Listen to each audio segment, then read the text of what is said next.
Hello again, my Advent adventurers. Oh my goodness me, we can see the end of the road now, can't we? And if you've been with me the whole way, you deserve a medal. You're not going to get one, but you can have one.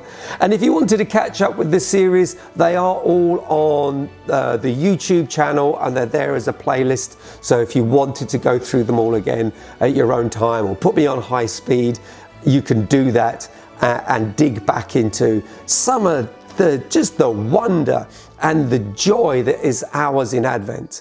And of course, as I've said repeatedly, the pressure is on.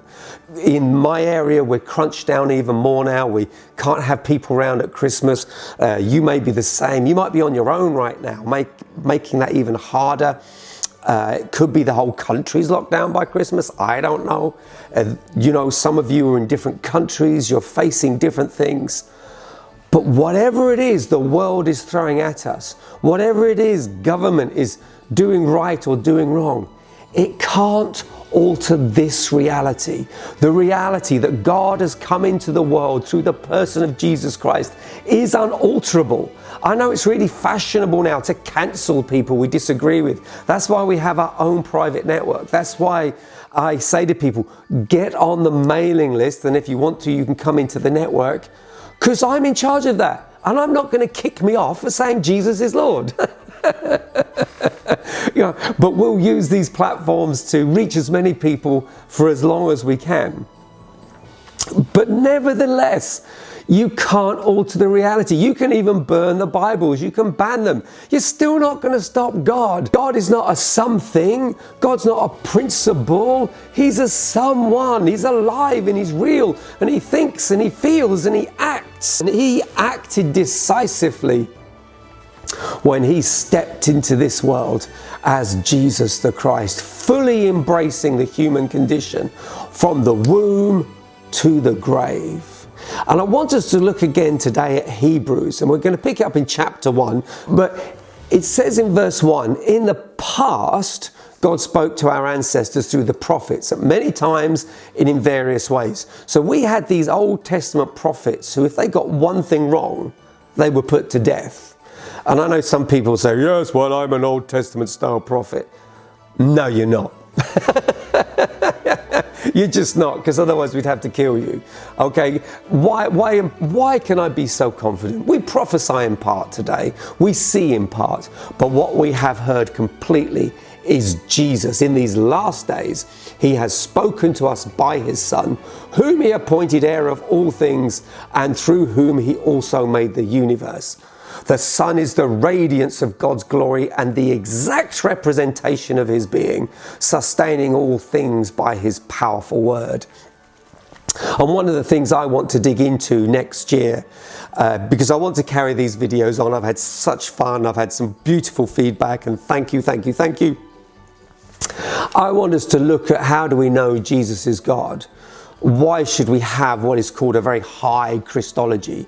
So a low Christology is, well, Jesus is good and God sent him, but he was just a prophet, or he's a God, little g, but was made by God. No. That's not what the New Testament says. That's not what the Old Testament says. We have a really high Christology, and it's not complicated. It's not. It's there in the text, and it'll be fun to look at that. But for now, we just have this picture of the awesome power of God contained in a person who was born with the animals around him, in the basement, in a stable. How amazing is that? And after he had provided purification for sins, he sat down at the right hand of the majesty in heaven. And then the writer goes on to declare his superiority to back up his argument. Why am I picking on this today?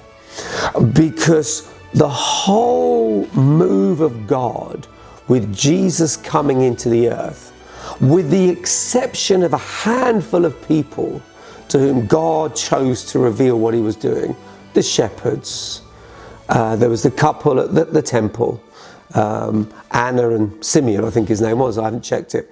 So they knew what was going on. Mary sort of knew what was going on, but she got disconnected of it when Jesus got into his ministry and then came back to it. Maybe Joseph had it handled, but we don't know how long he was around for. But outside of this tiny group, No one had a clue.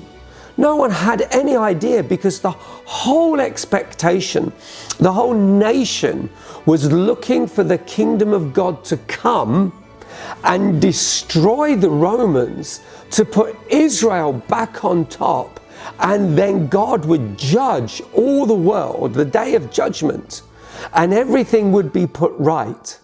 All justice would be done, everything that's broken would be made whole, and then Israel on top, and then forever. That's what they were expecting. So we're going to go through time, and at the end of time, God will do this. What no one saw coming, including the devil, was God was going to kick all this off in the middle of history. So 2,000 years ago, God invades the planet as a baby, as one does, lives out the life of Israel in his own life, has a murderous Pharaoh after him, escapes out into the Egyptian wilderness, comes back into the land of Israel, goes through the waters of baptism, has 40 days out there in the desert, feeds the multitudes in the desert, bringing the manna from heaven. I am the bread of life. And so it goes on until his death that we spoke about yesterday. So the Advent story, we're looking back, we're looking forward to when he returns again.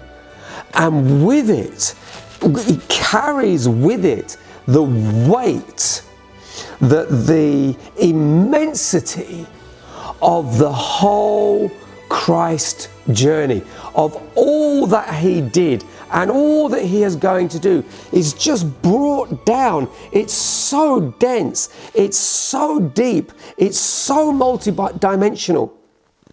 But if you press into this, it will become a reality and it will change your life. And this has gone off in me now. I'm going to do another video in a minute, and I'm just going to do a few minutes on, Mark, what does that mean to press into it? How do I do that? I'm not going to do it now because this video will be too long. I'm going to shoot an extra video and we'll look at practically, how do I do that? How do I get this to become a reality? But to finish off on this one, what are we celebrating? Oh my goodness me. We are celebrating the overthrow of evil. Let's just have a look at Isaiah chapter 9. I'm going to pick it up in verse 6. You're really familiar with this. For to us a child is born, written 700 years before Jesus was born. To us a son is given. Now here we've got the nativity. Here we've got the baby Jesus. A child is born, and we've already been told it'll be from a virgin. We've already been told it's going to be in Bethlehem. But now look at his future. And the government will be on his shoulders, and he will be called Wonderful Counselor, Mighty God. Oh my goodness me.